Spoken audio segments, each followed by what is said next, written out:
Muy buenos días a todos. Yo soy Luis Fernando Segovia Saconeta y voy a exponer la fisiología de la termorregulación. Ahora lo que es la temperatura. La temperatura es la magnitud escalar que percibimos mediante la sensación del frío y el calor, y a su vez es debido a la energía cinética. Movimiento cinético. ¿Qué es el movimiento cinético? Todo lo que podemos observar y apreciar a nuestro alrededor está hecho de moléculas. Entonces, las moléculas cuando están en un estado de reposo o quietas, esto provoca que la temperatura baje, ¿ya? Y el objeto se solidifique. En cambio, cuando las moléculas están activas o con mucho movimiento, van a hacer que el objeto genere energía y sube la temperatura. Y un gran ejemplo de esto es el hielo. Por ejemplo, aquí en este cubo de hielo podemos apreciarlo muy bien. Más allá de la explicación simplona que el hielo cuando se calienta se evapora y cuando se enfría se endurece, en realidad hay un proceso físico, ¿no? Y científico que pasa alrededor de esto. El agua adopta esta forma debido a que sus moléculas están en bajo movimiento, tienen muy poco movimiento y por eso adquieren este estado sólido. De hecho, aquí vemos que está pasando un fenómeno bastante interesante. Vemos que mi calor corporal está haciendo que las moléculas dentro del hielo goteen, como podemos apreciar aquí. Esto significa que el agua, al reactivar sus moléculas, está regresando lentamente a su estado original. Pero también se encuentra el otro extremo. Cuando las moléculas del agua se calientan, sucede lo que es la evaporación, como podemos ver aquí. Como ven, el agua se está evaporando. Lo podemos apreciar, pero realmente lo que está pasando es que las moléculas del agua son tan activas que esto es lo que está produciendo el cambio del agua y hace que se evapore, como podemos apreciar aquí. Otro gran ejemplo de esto es el metal. El metal, al someterse a altas temperaturas, se funde. Entonces los herreros le dan la forma deseada y rápidamente lo vierten en el agua. ¿Para qué? Para que las moléculas se detengan y se solidifiquen. Entonces, cualquier estructura, cualquier estructura, incluso seres vivos, cuando aumenta mucho la temperatura, provoca un movimiento cinético alto, lo que hace que lo que hace que los objetos se fundan. Y cuando la temperatura es muy baja, esto hace que las moléculas estén en poco movimiento y hace que el movimiento, que hace que los objetos se solidifiquen. Muy bien. Hablemos de lo que es la temperatura corporal. Nosotros tenemos dos tipos de temperatura corporal. La temperatura corporal central y periférica. La temperatura corporal central va a estar compuesta de nuestra cabeza, nuestro torso y nuestro abdomen, ¿no? Y nuestra temperatura periférica va a estar compuesto por nuestras extremidades, las zonas más lejanas, ¿no? De nuestra zona central. Aquí están lo que son los músculos, la piel, los músculos, la piel, el tejido celular subcutáneo y el tejido adiposo. Cabe destacar que el hipotálamo va a hacer hasta lo imposible por mantener nuestra temperatura corporal estable en lo que es nuestro centro. Muy bien, hablemos de lo que son los mecanismos de la temperatura. Los mecanismos de la temperatura son el mecanismo central, el mecanismo sensor, perdón, en el cual vemos que está compuesto por tres estructuras. Lo que es el corpúsculo de Ruffini, el cual nos da la sensación del frío. Luego están las terminaciones libres o mixtas, el cual nos transmite tanto sensación del frío y calor, de ahí su nombre. Y el bulbo de Krause, el cual nos da la sensación de calor. Luego tenemos el centro de integración o centro de control. Aquí vemos la estructura que da sentido a todo esto, que es el hipotálamo, el cual es una estructura en nuestro organismo que nos permite la regulación de nuestra temperatura corporal. ¿Ya?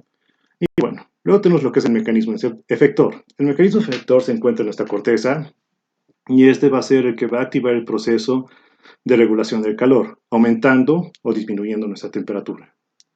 Muy bien, hablemos ahora de lo que son el centro de termorregulación del hipotálamo, el cual está compuesto por dos regiones.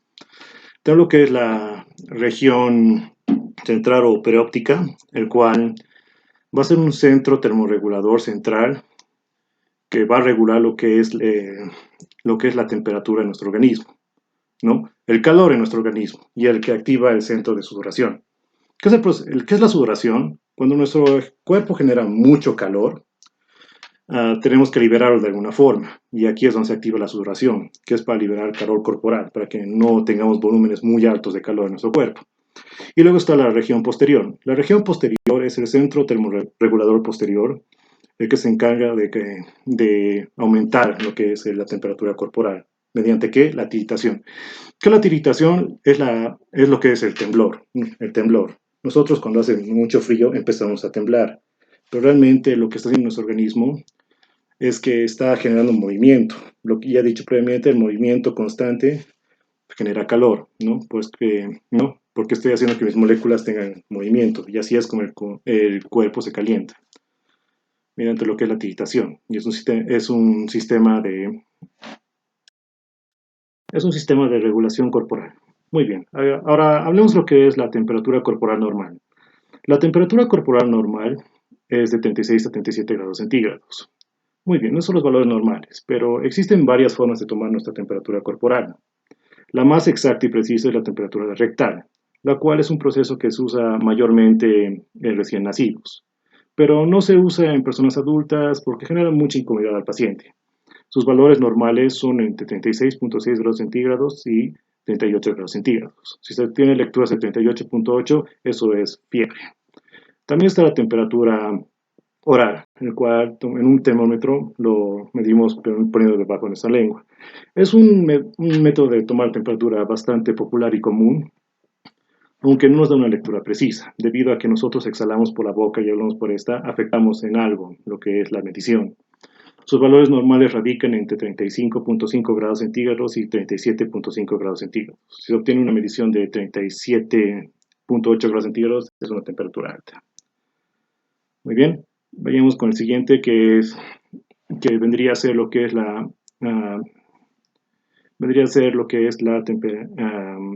perdón por eso, la medición de la temperatura axilar. Sus valores normales radican entre 35.5 grados centígrados y 37 grados centígrados. Si se obtiene una lectura de 37.2 grados centígrados, ya es fiebre. Esto no es la temperatura menos exacta, debido a que algunas personas tienen mucho vello en las axilas, y eso afecta realmente la medición de la temperatura. Y finalmente tenemos lo que es la temperatura timpánica, que es la temperatura que más frecuentemente se usa, no tanto en esto medio, en el cual mediante un termómetro timpánico nos miden la temperatura en el tímpano, y el cual es muy eficiente, tiene lecturas más exactas y no genera ninguna incomodidad al paciente. Sus rangos normales son de 35.8 grados centígrados y 38 grados centígrados. Más allá de eso ya es fiebre. Entonces vamos a lo que son los mecanismos de producción de calor. Y aquí es donde voy a usar mi maqueta. La hice a partir de shampoo, una bombilla y vino, que vendría a representar la sangre, vasos sanguíneos, que vendría a ser la bombilla, y el cuerpo, que vendría a ser la botella. Ahora bien, nuestro mecanismo tiene un sistema de defensa, que es lo que es la vaso. Esos son los vasos sanguíneos normales, y la afluencia de sangre es normal por ellos. Ahora, ¿qué pasa cuando nuestro cuerpo genera mucho calor? Se produce la vasodilatación, se agrandan nuestros vasos sanguíneos y va a haber una afluencia más grande de sangre. Y se va a dirigir a nuestras extremidades especialmente. Esto es con el fin de hacer una regulación del calor. Por lo tanto, esto es lo que pasa cuando hay cuando se sucede la vasodilatación.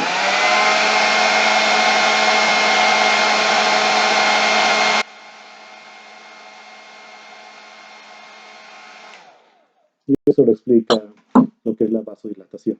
Pero existe el otro extremo, la vasoconstricción. La vasoconstricción sucede cuando un frente frío nos golpea mucho a nuestro organismo, entonces nuestro hipotálamo va a dar la orden de contraer toda la sangre de nuestro organismo. Ahí, por eso es que sentimos nuestras manos frías cuando hace mucho frío. Sí, es en parte por el frío del ambiente y por culpa del frío, pero también nuestro organismo retirando la sangre, ¿no? Retrayendo la sangre en nuestras extremidades, y eso es lo que pasa, ¿no? Vemos que el hipotálamo da la orden de contraer la sangre. Esto con el fin de preservar nuestros órganos importantes. ¿Qué son los órganos importantes? Nuestros órganos importantes se encuentran, son los órganos vitales que necesitamos para vivir, como pulmones, corazón y todo ello, ¿no? Nosotros podemos vivir sin un brazo, sin una pierna, pero no podemos vivir sin corazón, sin cerebro, y es por eso que existe la vasoconstricción, que es un mecanismo de defensa para poder retraer, ¿no? Para poder retraer el calor. Como vemos, aquí está empezando a bajar, ¿no? Muy bien, hablemos de lo que son los mecanismos de... Pasamos a este lado. Y hablemos de lo que son los mecanismos. Lo van a ver cómo baja progresivamente. Hablemos de lo que son los mecanismos de pérdida de calor. Existen 4, que son la radiación. La radiación vendría a representar un 60% de la pérdida de calor. Y es nuestro calor corporal, es la emisión directa de nuestro calor hacia el exterior. Luego tenemos lo que es la evaporación. La evaporación es cuando es representada por la sudoración. Nosotros cuando sudamos liberamos también lo que es la evaporación. Y eso va a representar un 20% de nuestra pérdida de calor. La radiación representa un 60% de la pérdida de calor. Y luego tenemos lo que es la convección. ¿Qué es la convección? Esto vendría a representar el frío en el ambiente. El frío cuando nos golpea directamente nos ocasiona una pérdida de calor de un 15%. El otro 3% restante es por factores varios. Como ven, sí está bajando realmente. Muy bien. Ahora también existe un método más, que es la conducción. ¿Qué es esto? Es la transmisión directa de un objeto a otro. Entonces, si tenemos un objeto cualquiera como mis llaves y nosotros la sostenemos, lo que va a pasar es que al principio vamos a sentir el frío de las llaves. Pero si sujetamos las llaves por 1 o 2 minutos, vamos a notar un factor interesante. Ya no vamos a sentir el frío. Vamos a sentir simplemente que estamos sosteniendo el objeto. Esto es debido a que nosotros le estamos pasando nuestro calor corporal. Nosotros somos seres cálidos. Y este es un factor cotidiano que es normal que no le demos importancia porque es cotidiano. Pero con el pasar del tiempo, solo voy a sentir que estoy sosteniendo llaves. Obviamente que las llaves son frías porque están hechas de metal, pero también me van a transmitir, también va a haber una retroalimentación, ¿no? También enfría un poco mi mano, pero mi calor corporal es superior. Esto también lo puede llevar a cabo cada uno, es un experimento interesante. También lo podemos percibir en la ropa. Por ejemplo, cuando nos vestimos en la mañana o cuando salimos de la ducha, cuando nos ponemos nuestra ropa, lo que va a pasar es que vamos a sentir la ropa fría, pero al cabo de menos de un minuto, solo vamos a sentir que estamos usando ropa. Esto es porque estamos transmitiendo nuestro calor corporal. Y esa sería toda mi presentación. Espero que les haya gustado. Gracias por su tiempo. Y eso es todo. Y sí funciona. Hasta luego.